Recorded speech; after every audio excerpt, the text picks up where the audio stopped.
Hello, and welcome to Nerd Punches Nerd, the only podcast where a bunch of nerds pretend to physically fight over minor pop culture minutia. I'm Jeremy, here with Sam. How you doing, Sam? Hey. And today we're going to have another one of our classic Newsroom podcasts. I mean, we've had one already, and it just feels like we've been doing it forever. Well, that first one was the classic. We don't have too many more episodes to go. We pretty much just got this one and then one more. That's and then right. we got to move on to another show. So we're going to be doing what I believe is the 8th episode of the season, because I think they cut one. Election Night Part 1, I think is the name of the episode. And it's crazy because there's only one left, and I assume it's going to be called Election Night Part 2. Well, we assume, but you never know with Aaron Sorkin. Well, that is true. So I do want to say that we're also now available on the Stitcher app, which is that useful streaming application on people's, mobile phones or whatnot that let you stream things without having to download them. I have no idea what that is. Oh, well, I'm not even joking. Like, it's not a joke. I really don't know what that is. Okay, well, it's a very popular tool for listening to podcasts. I mean, we also have our video one, which is right now exclusive to YouTube. But we'll see. Maybe I'll port something over later on. But not right now. But for now, the audio one will be available. Anyway, let's talk about this last Sunday's episode. We skipped a week because I guess of Labor Day or some sort of nonsense. That's right. So we were all worried, what happened to Jerry Dantana? What news is going to happen between that week and this week? Did they get back the trust of the public? Now, I mean, you probably remember, at the end of the last episode, Leona, in her kind of, high and drunken rage, says, "Get it back!" Yes. Referring to the trust of the public. Yes. It was a moment. That was one of the rare times when, the show works the way that Aaron Sorkin wants it to work. Meaning that kind of I mean, I know you didn't like that scene so much, but I thought it was a really great scene. Well, I didn't really hate the ending per se. I just, because of the tonal dissonance of it, I just found it not as affecting. But that being said, let's just do a very quick summary of what happened. So, obviously, this is all taking place on election night. I don't know if you remember. It happened about a year or so ago. And everyone went out to vote. It was record mediocre numbers. And from what I remember, the numbers of voters was decent. Exactly. It's respectable. It wasn't like the kind of crazy things that people were expecting from the Obama-McCain time. Really, coming into it, most people that really knew what they were talking about knew that Obama was going to win. But, whatever. I think that Romney had his certain ideas, like, this is how I can win, and obviously that's what they were sticking to. Obviously they were wrong, and all of the scenarios that would have let Romney win didn't happen, but they're, obviously, you're not going to drop out before at least voting starts to come in. Yeah, well, I mean, what I remember from it is that, in particular, Nate Silver made all these predictions, and, people had various opinions about, whether Nate Silver was such a great prognosticator. And Fox News in particular, I think, really went with some very different predictions. And Nate Silver basically was right about everything. There was a conspiracy theory around that time that said that Karl Rove was expecting some sort of difference in Iowa, which didn't turn out to be the case. And some people say that it was because Karl Rove had some kind of connection to the voting machines, and that they had managed to put in a back door when they sold the stuff before. But then online hackers closed the back door, so they weren't able to mess around with the votes. Wait, so the conspiracy theory is that there was like a counter conspiracy that stopped the first conspiracy from happening. Yeah, well, that counter conspiracy claimed they did it, and there is a connection between Karl Rove and the voting machines. But that being said, it doesn't mean that anything happened, Right. one way or the other, because it's very easy to say I stopped the hacking that was going to happen, but how do you prove it? Because it didn't happen. You don't see any bears around, do you? I mean, tigers. Damn it. I messed up my own reference. Very anyway, true. let's move on.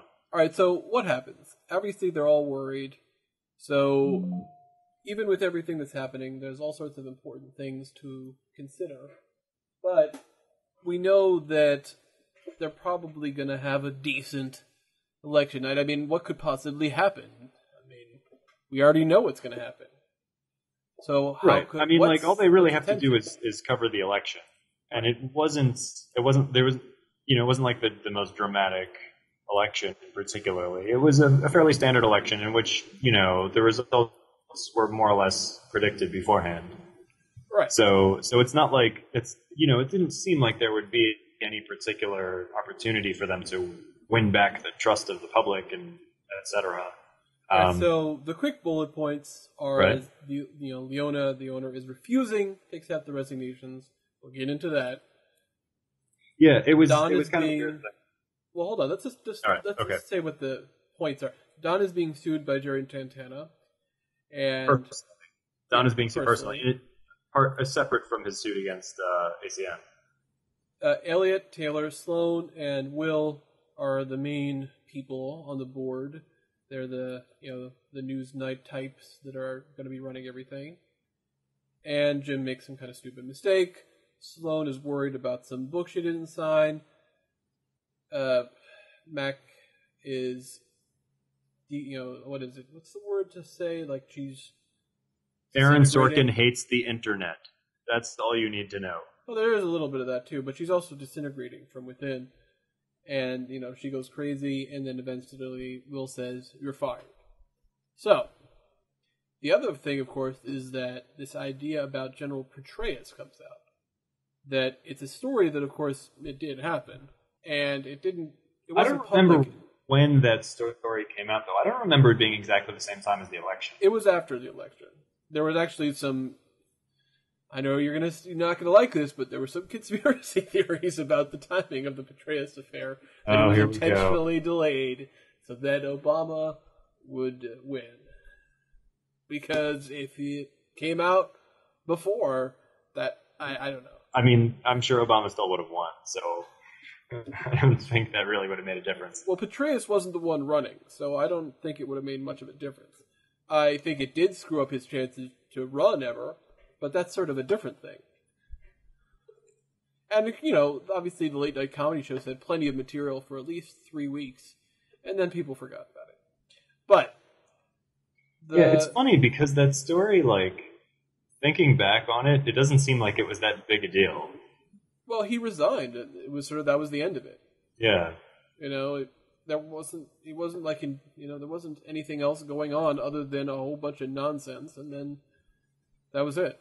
The nonsense was done. But there's so much to talk about in this episode before we get to the Petraeus story. All right, well, so let's start up. Where would you like to start? Okay, well, I think we should start by talking about the whole resignation thing. Right. Because it was really a weird scenario. I can't remember ever seeing any plot of any TV show or movie or anything like this where the protagonists want to resign because, basically they're falling on their swords. It's like, this is the honorable thing to do is for them to resign, in order to remove themselves from the situation because they disgraced the network, and then the network can sort of move forward without them. So they all try to resign. And then Leona, who owns the network, tells them they're not allowed to resign. They can't. Which I don't quite understand how that works because I'm pretty sure that any employee can quit any job at any time, and they can't be told by their bosses, no, you're not allowed to quit. I don't really understand the mechanics of that, but basically, Charlie and Will and Mac all want to resign. Anybody else wants to resign? Well, everyone does. Jim wants to resign. Everybody that we know that has like a few lines, that has character arcs. I mean, yeah, the background characters have characters' names, but everyone whose character arcs, they all said they were going to resign. Jim, right? Sloan, but the real emphasis was on Will and Mac and Charlie. Yes, well, because they're in the head of everything, right? So they want to resign, but they're not allowed to. I really don't understand. Like, why can't they just quit? Well, it's weird because it is sort of like that heroic sacrifice idea. But the weird thing about it is, like you said, because, they could just quit. Well, except I don't know if there's some kind of weird contract thing where they have to say, well, all right, I accept that you quit. Because most places have a contract that's, I forget the name of it, but it's a thing where you can leave whenever you want, but you can also be fired whenever you want, and that's sort of the way it's done. It's rare that, sure, there's like, I guess you could call them. Are you talking about at-will hiring? Yeah, that's right. Most hiring is like that, and I would assume most of this is like that too. Although, you know what, maybe, I guess, I could argue that Will did sign this contract. Right. Which it's possible that he can't get out of the contract without. But the way these things always work is that like the penalty is just money. Like you can't get out of the contract without paying a stiff fine. Which we know that Will is rich, and he could do that if he wanted to. He could just pay the fine. So I just don't get it. Like, what's stopping them from quitting? I understand Mac. Maybe Mac might not have the best finances. She is a woman, after all.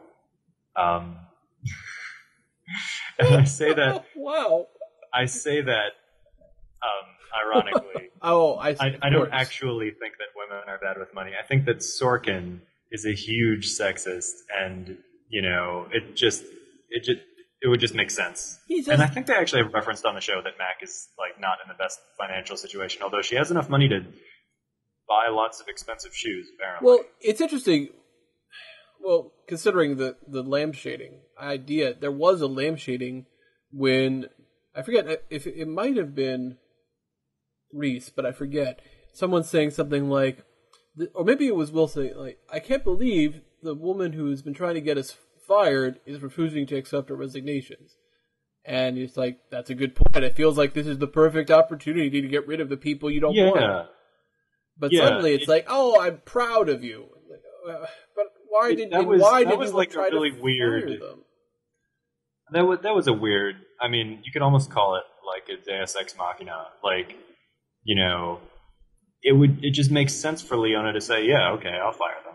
Like, she wanted to fire them, but I guess the only way to explain it is that like, she doesn't respond to intimidation.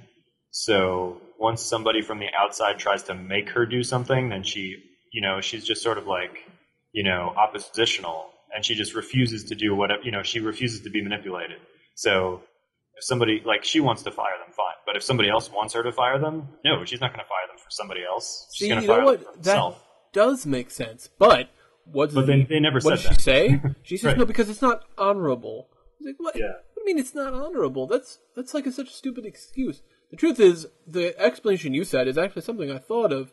But the truth is, even though that's actually consistent with her character, there is no evidence that that's actually the reason. And right. that's one of those classic Sorkin moments that some episodes have more than others. This had plenty of those. Yeah. But, man, that was just... Right. Actually, that didn't make any sense. I do want to say something about the episode in general, which is that I think this was actually a good episode. I think, like, in the sense of like right. true, like, instead of enjoying its badness like I normally do, I think this was actually a good episode on the whole. I think I enjoyed it as like good television. Oh, for the yeah, most part. I think you're right. Especially, like the later you get in the episode, I feel like the better it gets. Well, there were some funny lines even at the beginning. Yeah. And I do think you're right that once you sort of got away from the weird resignation nonsense and started getting into just classic, news intrigue stuff that actually had some sort of logic. I've seen people talking about the show saying part of the reason that season 2 isn't as much fun is that the show is at its best when we see the whole news team working together, on some project or some, to cover some piece of news or whatever, and that's what this episode was. It was like everybody's getting together to cover the election and they're all working, they're all doing different things, but they're all, it's all coming together. It's all for one purpose to do the news, instead of having like Jim be off in New Hampshire and, Maggie's in Africa and, just like people being scattered all over the place and having, no real connection between what's going on with them. So I think that's really when the show is strong. At the same time, there were some ridiculous things that happened in this episode that I definitely enjoyed. Although they were probably subtler. Many of them were subtler than the badness that we normally get. Charlie was not subtle. Charlie was Charlie. Hold on a second. Right, well, okay, so, for example, there's that interesting... There are a few running gags that I actually think are kind of amusing. Even with all the stupidity and sexism with the, Mackenzie, Oxford, Cambridge mix-up, there were actually some funny lines. They teach you that in Oxford? I laughed at that. There are lines that I laughed, unironically out loud at the show. And listen, I'm not going to be mad at the show for that. I want to enjoy it. Either let me enjoy it because it's stupidly ridiculous or because it's making me have a good time. Right. Either way, I'm okay with it. That's the genius of this show, is that, you can enjoy it both ways. From moment to moment. There's some, enjoyable parts that are actually good TV, and there's enjoyable stuff which is ridiculous. And there's very few TV shows that can give you that. Right. So, obviously it was obvious why the Cambridge-Oxford thing was coming out. Other than, yes, the little dig that Sorkin was able to get. Wikipedia is inaccurate. Wait, you mean the fact that Sorkin hates the internet, or the fact that women obsess over stupid things? Oh, well, both of those are there, but part of that, the sexism thing is just sort of part of how he writes characters. The internet thing, I think, is his little dig. The Wikipedia thing. But it almost seemed personal. Sorkin was mad about something that was on the Aaron Sorkin Wikipedia page that he wasn't allowed to change because Wikipedia has a policy that they don't accept changes from the actual source. I feel like this kind of change could potentially be done. It's that they're trying to stay away from things like self-aggrandization, but a correction is something else. I'm pretty sure they would allow that. Of course, but it really felt to me like Sorkin, this actually happened to Sorkin, and he was angry about it. Right. Well, probably Aaron Sorkin wrote, Aaron Sorkin is the incredibly respected and handsome writer, and then somebody writes in I think that's opinion, and it gets struck from Wikipedia, and it just says, Sorkin is an award-winning writer. Yeah. He's like, what? Where's handsome? Where's affable, damn it? Where's affable? I have sources. The source is me. You can't get any more direct than that. That's a primary source. That's right. And that's probably, he's been holding a grudge ever since then. Yeah, I think I really want to go vandalize Aaron Sorkin's Wikipedia page right now. I want to do it and make him affable. Yes. The word affable would definitely be included. Oh, all right. Well, I guess maybe prank should hold off for another time. So that's interesting. I think part of what I did think made sense with her and other characters is the slowly going nuts because of the magnitude of the screw up, and obviously it's affecting Macbeth with her whole I can't handle this one little bit of minutia that normally would have just been like whatever. But now except that it wouldn't have been like in any other episode, Mac would have obsessed over it exactly the same way. She wasn't acting out of character at all. That's true, unfortunately. But I mean, I feel like Sloan just was out of control in this episode, though. In comparison, she was, and it was bad, and then it got good. Well, okay, so like for example, I did like how they were playing. See, I like it when they play up her problems with. I was going to say lack of social skills. Yeah, like see, I like that. It's only when they move away from that, I feel like well, now it's not really her character anymore. Because I like sort of the plain spoken, you humans and your ways. I like that. We need to settle something right now. Yeah. Does Sloan realize that Neal has a huge crush on her? No. And also, yes, if Sorkin forgets that she shouldn't.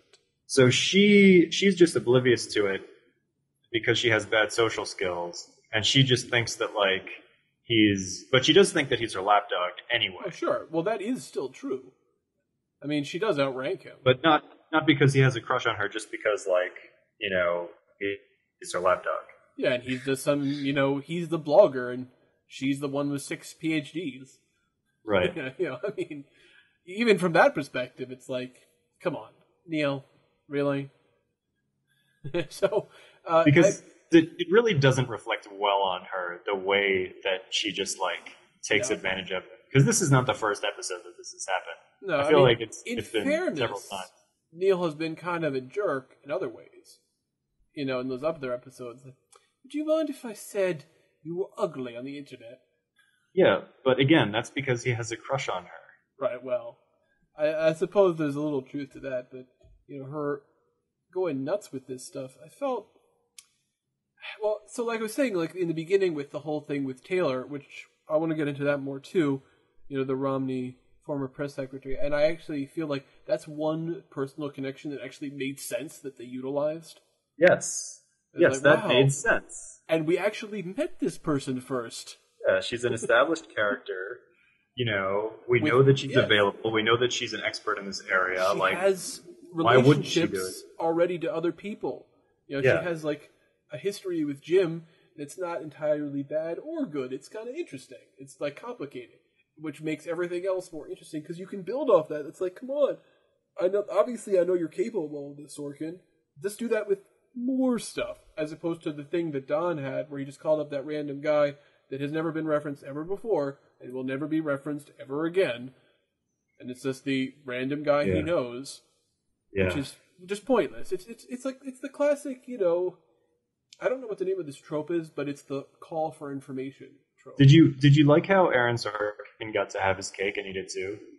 You're gonna have to be a little bit more specific. In the sense that, like, he was able to blast this Republican candidate for, condemning Aiken when he actually said exactly the same thing, and like Sorkin kind of hammered it and said, like, yeah, this guy is a hypocrite. He's, he has no right to condemn Aiken. He's just as bad as Aiken. And then, like, still use that as a plot device so that, so that the reporters don't end up actually going with that story. That just gives them the leverage to go get another story, which is actually going to help them on the show. Oh, yeah. So it's like, definitely. It's like, Sorkin got to report the story, even though the news team didn't report the story and is reporting a different story. Well, of course, we did get to have a little bit of, wait a minute, she's Republican. Oh, I love it that she's doing the right thing. Wow. Yeah. I guess they're not even trying to hide it anymore. The right thing. Yeah, you're right. You are absolutely right about that. I couldn't believe that he just actually went out and said that. But yeah, all right. Well, anyway, but the point is, I did like how this, Sloan did the whole, oh, tell me more about that girlfriend, and she did a really great like awkward body movement, and she said in a good. I'm saying the acting was very good, and Yeah. the stilted way she delivered it ended the body language, and then Elliot's like, "Stop being so desperate." Or like if you want to do like a Chandler from Friends, like, could you be any more desperate for female friends? You know, that was sort of like the thing, and I thought that was sort of like I like that they're giving that, like Elliot got a funny line, and yeah, I like that because Elliot used to be like a total non-factor on the show, definitely, but he's actually kind of entertaining, and I kind of wish that they would bring him into the forefront a little more. Like he used to be almost in the same way that Don used to be like almost like an antagonist. I feel like Elliot used to be an antagonist. He's like the foil for Will, and like Don is like the foil for Jim and Mackenzie. And Sorkin's grown out of that a little bit, which is nice. He's realized that like Don actually is one of the good guys, and that Elliot is also one of the good guys. It just took him a while to figure that out. Yeah, so it's nice to see that. I like that kind of stuff, and moving, even with the weird. Well, obviously the later stuff, I think we can both agree were kind of like enjoyable from the classic Newsroom with her crazy blow up. Yeah, it was sort of like it was terrible, but it was entertaining, and it made no sense. And I mean, it's sort of like the problem is I think it was meant to just be normal humor, like the way she was talking about the whole a Klans member who's gay and racist and black and is also my daughter. He's bisexual. He's George Clooney's son. See, I didn't like that because it made Sloan look so terrible. No, that's my point. I'm saying I think it was just meant to be just sort of a classic. Oh, look at it! Ooh, that's a callback. I'm clever. But what it really was like, that's nuts. Apparently Sloan is both a bitch and incompetent. Yeah, that was just awful. Which was unpleasant because I like Sloan. Yeah, and I don't want to see her, doing horrible things like that. I mean, still on average, she is one of the better characters. I mean, for sure. Right now, Elliot is technically also. She absolutely redeemed herself. Later on, in the same broadcast. When they had that back and forth where Taylor said, "Oh, you're so biased against Republicans, and you're constantly just pointing out how like the Tea Party and stuff like that." And true. Which is true. Right, which is true. And then Sloan comes out and says, "Oh, well, how about when he said that our Democratic president used chemical weapons against civilians?" And that story wasn't even true. And that story wasn't even true. And then she was like, "Elephant in the room." Had to say it. It was amazing. That was an amazing moment. That might be the highlight of the whole season. It's pretty good. I actually thought that Taylor in general is pretty great. She's definitely the best new character by far. I mean, what's great about her is that she's basically the only Republican character, the only conservative Republican character who gets to actually like be intelligent and like actually make a case for the opposing viewpoint. Which back when Sorkin was doing the West Wing, he used to do that all the time. Well, yeah. Also think about it. Remember, like her fist pump that couldn't be seen, that wouldn't be seen on the camera, which meant she was just doing it for herself and maybe the other people right around her. But the point is, even though she was fired from the Romney campaign, she still wants him to win. Which again, remember, she was fired for basically like criticizing his campaign strategy of like dumbing things down and moving to the right and pandering to his base because she really likes Romney. She likes the real Romney. Exactly. So I think that I like that. It was a subtle thing, but I liked it, and I also liked that. They were willing to sort of say, have her attack Will for valid reasons. It's like, wow, that's good. Yeah. Although I kind of feel like Sorkin meant for us to say, "Oh, that's not true." Like, well, we don't really believe that. It was interesting. Will doesn't just attack Republicans. He's not biased. Well, there was a little bit of this both ways. Like when she was quoting some kind of study about media overwhelmingly voting Democratic. And then there was some back and forth, and finally Elliot says, "We'll be back with more on that 5-year-old survey." I think it was after like this. 12. Oh no! Well, the point is, it was funny, but it was also kind of like a dig as well because he had the last word. But even so, I like that. I also like that there's still like a weird thing with Jim, and I really want to see those two like hook up, and then Jim feels really guilty about it, and then Taylor says, whatever." I mean, Taylor is too good for Jim. I know she's too good for everyone except I'm going to say Sloan. but listen, they already built up something there, so it's not out of the realm of possibility. What if Sloan discovers that she's really bisexual? I mean, that's season 3 right there. That's right. That's right. That's all of season. And then it will somehow become like very public, and it'll be a scandal. Oh, of course. Because Sorkin needs his women to be humiliated. Ugh. That's probably true, unfortunately. I feel like that's actually going to happen. Now that you've said it. It does seem kind of obvious. Yeah. But I did like it was weird how they had this sort of ongoing thing, the everyone hates Jim thread. And Taylor, I remember saying, "Oh, I don't hate Jim. I just enjoy it when he's in pain." Right. Which is, it's like, but I guess, it's also like, I feel like, I'd pity bang him. I feel like was her sort of general philosophy. I think even Hallie hates Jim. She totally does. But she also like finds him attractive. So there you go. I mean, it's one of those sort of like weird, "Oh, you're so smarmy, but damn it. But can't get enough of those puppy dog eyes." That's right. Your naivete is both repellent and bewilderingly attractive. I mean, it isn't to me, but I could see how that could work for some people. I mean, some people find Maggie attractive in the context of this show, and that doesn't make any sense to me. I mean, she's physically attractive, but sometimes nothing about her personality is attractive at all. I mean, sometimes she just carries herself in a very weird way. Her hair looks terrible. Her personality makes her. Are we gonna get into talking about Maggie's hair? Well, it's just.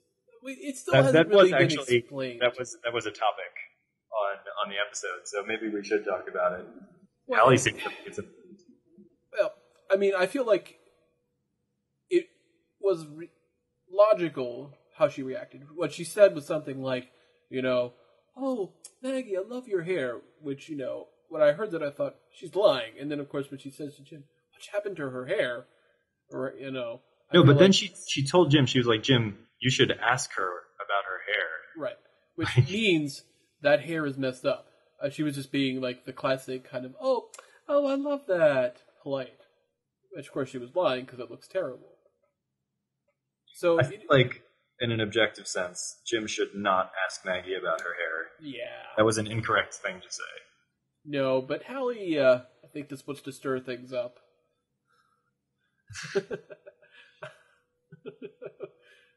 Well, so I did like that. I like the sort of weird little Jim thing. Of course, the funny thing about the hates Jim is that it ended up going to that thing where Taylor said, "Let me tell you something," and it turns out to be the thing that leads to the thing that leads to the Patronus thing.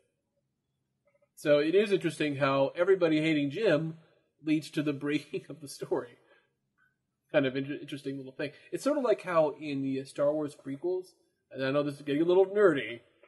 Oh, I don't know if we could talk about nerdy stuff. It's sort of like how in the prequels, Jar Jar Binks is technically responsible for the downfall of the Empire. Yes, the Emperor convinced him to do it, and he was so gullible that he would just do it. But he was him. It's an interesting comparison, comparing Jim to Jar Jar Binks. Well, Jar Jar Binks is more annoying, in an auditory way. He's more grating. Yeah, I mean, you can't... Listening. If you ever try to listen to Jar Jar Binks ever again, you just be like... Ugh. Which is why the best of those, like, fan edits and the like, basically just have him on screen and not saying anything. Which is actually why that... I know that silent thing wasn't amazing, but it made him infinitely less annoying. Yes. Well, that's more or less true. It was still kind of annoying, but... Well, yeah. I mean... Anyway, it was. But I don't want to talk too much about Star Wars. So, I guess it's kind of weird. We were talking before we started about how there's sort of like these lost plot elements from the first season. One of which is the problem with the trolls. Like, Neal was looking for trolls online. He was trying to get in deep, which ended up being a problem, right? Yeah. Well, I mean, the problem was that story never went anywhere anyway. Like, it never made sense from the beginning. Like, why is Neal so interested in like doing a story about internet trolls? It only vaguely makes more sense than Neal wanting to do a story about Bigfoot. Like, it's just not relevant. But everyone was like acting like, oh, this is so important. Now that thinking back on it, maybe they were all just humoring him. It's like Neal wants to do a story. What's it about? I don't know. Internet trolls. Just be nice to him. Just tell him it's important. Yeah. Ugh. Pat him on the back. It was really kind of annoying from that perspective. Yeah. But then it turned into this death threat against Will, and Will got a bodyguard and all of that. And yeah, they did just kind of drop that whole thing. They just forgot about it. Yeah, I don't know. Maybe, I know I heard about that Sorkin had like cut an entire episode worth of material and reshot some things. So maybe there was something there that he just cut out entirely. I don't know. I mean, I know Patton Oswalt was supposed to be a part of the season. Right. But never ended up being a part of it. Very kind of weird. I don't know why that happened, but it totally did. So maybe that's what happened. No, it's weird. I guess I'm alright with that. I mean, it wasn't a huge deal. But anyway, I feel like we should probably move on here. There isn't that much left, I think, to talk about in this episode. Well, we didn't talk about Don and getting sued and this whole conversation with the lawyer and all that. Well, right. Well, part of this is also sort of like the build-up. A lot of this seems like, it's really just it is really a part one episode in a lot of ways. I mean, the whole Don versus Dantana thing, it's really like even more of the Dantana nonsense. He's right. It just seems like distraction. Like the whole thing with Don finding out that Dantana was suing him individually, and it was so frivolous. Like, Dantana basically set him up, asking for a reference for a job, and Don gave him a bad reference, of course. And then he's suing them for like using the word sociopath because it was like disparaging to his character. I don't know, something. This lawsuit would get thrown out if it was in an actual court. I think it's fair to say. Clearly, it's some sort of weird settling thing, but yet somehow he's being sued personally, so he wouldn't be able to settle. I mean the Don lawsuit. If the Don lawsuit actually went to trial, like it would just get thrown out for because it's frivolous. It is frivolous. But apparently in the newsroom universe, that's no lawsuit is frivolous. So yeah, and Don has this conversation with our friend the lawyer, Rebecca, I think her name is, right? Who was particularly weird in this episode, like weirder than before she was like the funny lawyer, and now she's like the funny, sexy lawyer. Well, she seemed like she was high. She did. She did seem like she was high. Yeah, well, the whole liquid sex thing. Who are we hitting on here? Because the only people in the room are Charlie, or Will, or Don. And the only possible person there that seems reasonable is Don. But even then, it's like, come on. Well, I mean, it's possible that she wasn't hitting on anyone, but she was just being flirtatious. Yeah, that's what I assume. It still was weird and didn't really make sense. Well, she's supposed to be a lawyer, and I don't know. This is just a weird, unprofessional thing to see from the corporate attorney. Oh, you know what we didn't talk about? What's that? The statistician. Oh, right. Yeah, Jim's mistake. Whatever. Jim's mistake was stupid, but I was just highly amused that when we went into the secret stats room, when Elliot took us on a tour of the behind the scenes of the newsroom, and we got to see the secret stats room where all the stat geeks all do their like number crunching, and like half of them were Asian, of course, including the lead statistician who was an Asian woman. And then later when they went to talk to her about his mistake and they take her out of the room, he decides to blindfold her so that she won't see anything. And the whole thing just felt like this weird, like kinky, sexual thing that Aaron Sorkin allowed to spill out of his, libido and into his TV show, which I thought was pretty hilarious. But you think it's some kind of fetish thing? The Asian statistician? Yeah, the smart Asian woman who's blindfolded. I think that's like a Sorkin fantasy. That's my interpretation. Wow. I don't think I would have thought of that. I guess it's possible. I mean, yeah, I didn't even think about the race thing until afterwards, and then I realized,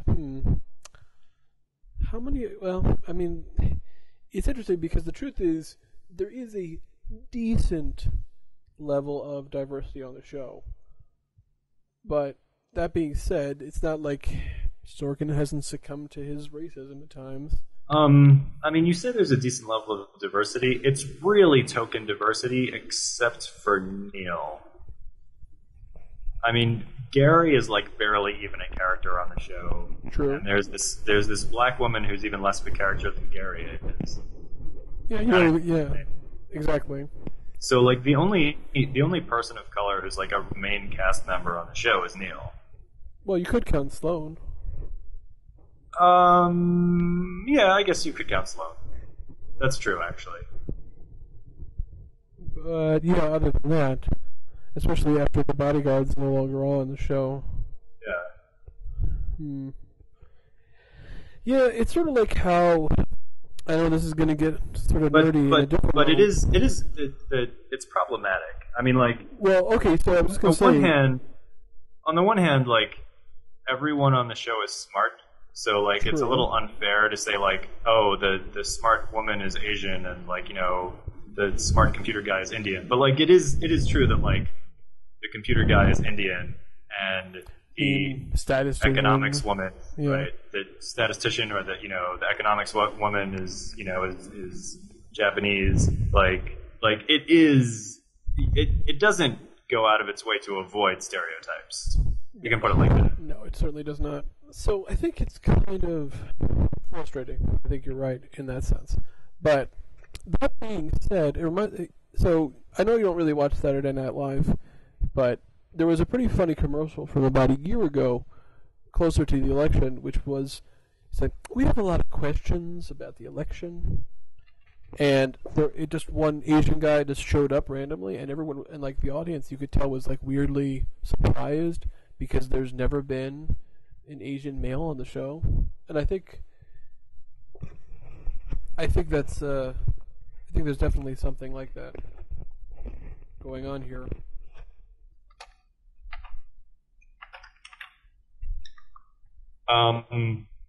In what sense? What I mean is, it's just sort of like, why is it that only the really important people are white, I guess? So that when we see like a new character, it does seem sort of more like just tokenism again. What do you think? I don't know. I mean, I haven't really watched too much of Sorkin stuff except for The West Wing. The West Wing was like a very white show. It did have that one black guy. I think the actor's name is Dulé Hill. Is that right? Yeah, he was on from the beginning. Right. Yeah. For like pretty much the whole show, he was on. But he was a pretty minor character. He was like, I forget exactly what he did, but he was some kind of like intern or something. So like, he was the one that always had to be educated. Like other people would tell him what to do or teach him life lessons or something. It wasn't the best situation. Later on the show, they got Jimmy Smits to play Obama, basically, and so that was good. Although I kind of feel like Sorkin had less involvement with the show in the later seasons. I remember hearing that. Well, there was something where he left or quit or was fired and then eventually came back. Yeah. But I'm not sure exactly which seasons. I never got to those. I didn't catch up to that part yet.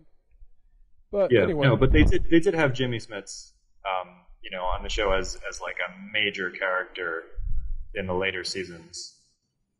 Because he basically plays Obama. He's like this young senator who's really charismatic, and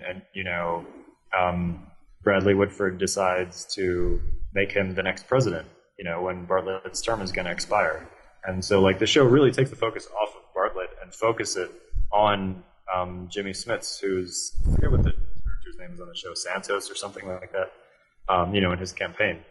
Right, well, Santos Hispanicos or something. Right, exactly. Is that what it was? Exactly. All right, well, okay. So I guess as we just sort of close it off here, let's just think about what our predictions are going to be for our big season finale. Because we ended. Obviously. Well, just remember how it ended. It ended with Will saying to Taylor, tear me apart, because he's feeling guilty that he just fired Mac, I guess, even though he's a good boyfriend. Right?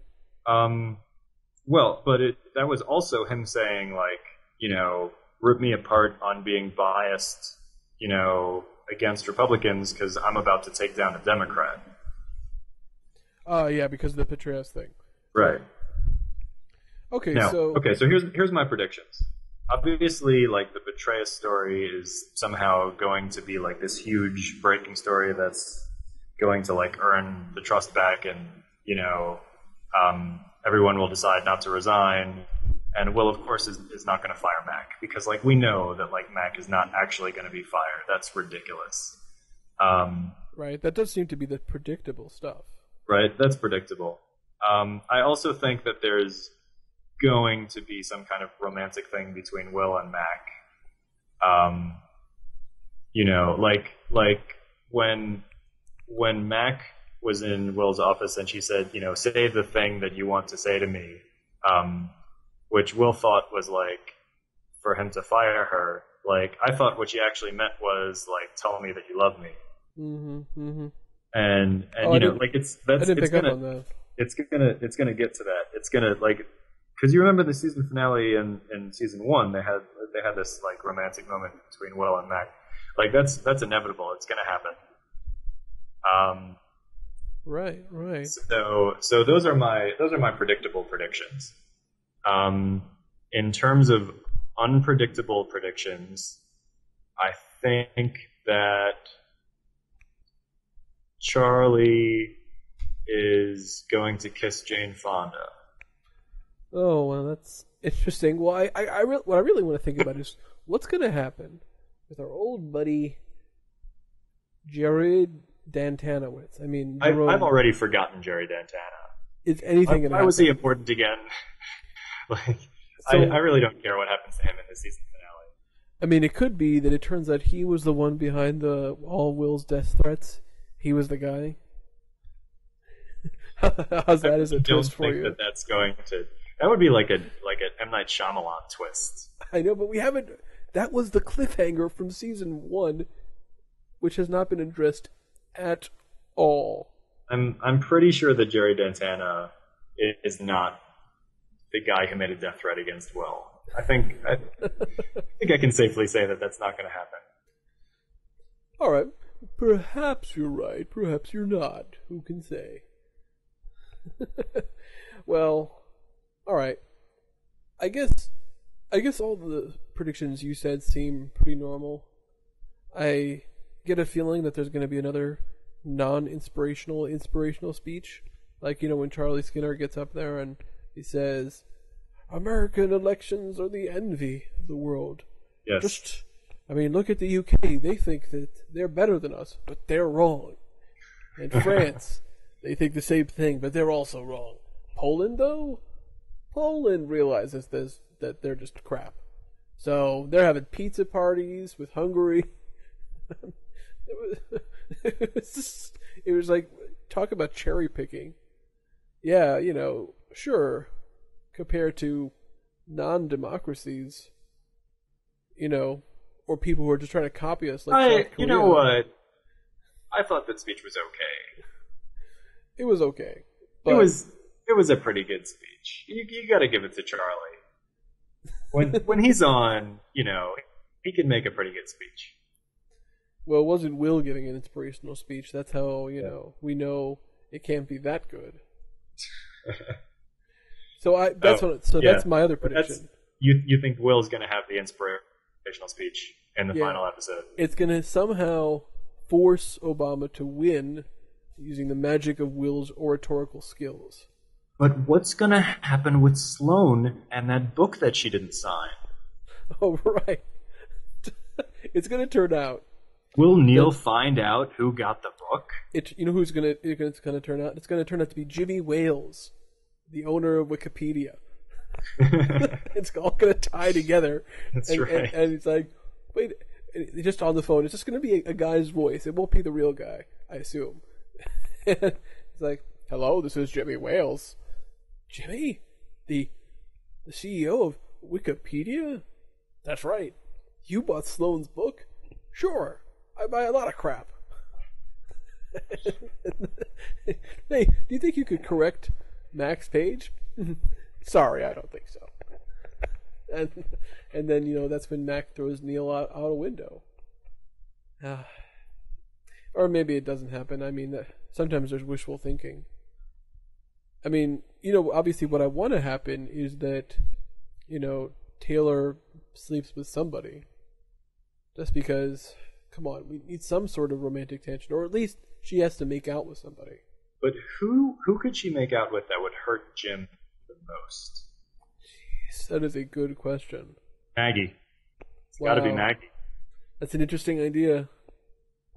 You know what? That would be a good sort of Sorkin-esque progression of her so-called craziness. Yeah, she was an alcoholic. She was a sex fiend. She cut her hair, and now she's a lesbian. Yep. Yeah, that makes sense. I can see Sorkin buying into that. All right. I agree. So our final prediction is the season is going to end with Will walking in on Taylor and Maggie kissing. No, not Will, Jim. Oh, Jim walking in. Jim is going to walk in on them. Yeah. That's going to be amazing. That's your cliffhanger. Yes. Wow. Perfect. I think we just solved the newsroom. We solved the newsroom. All right, well, I guess we're going to have to wait till next week to see if any of our predictions, or if all of them, were entirely right. I think I've got a pretty good feeling about that last one. All right, good stuff. Yes, it could be the other one where it's, her and Jim making out and Maggie walks in, but that's boring. It is boring. Ugh. Sorkin's probably going to do it. Yeah. All right. All right, let's wrap it up. Nerd you later. Nerd you later.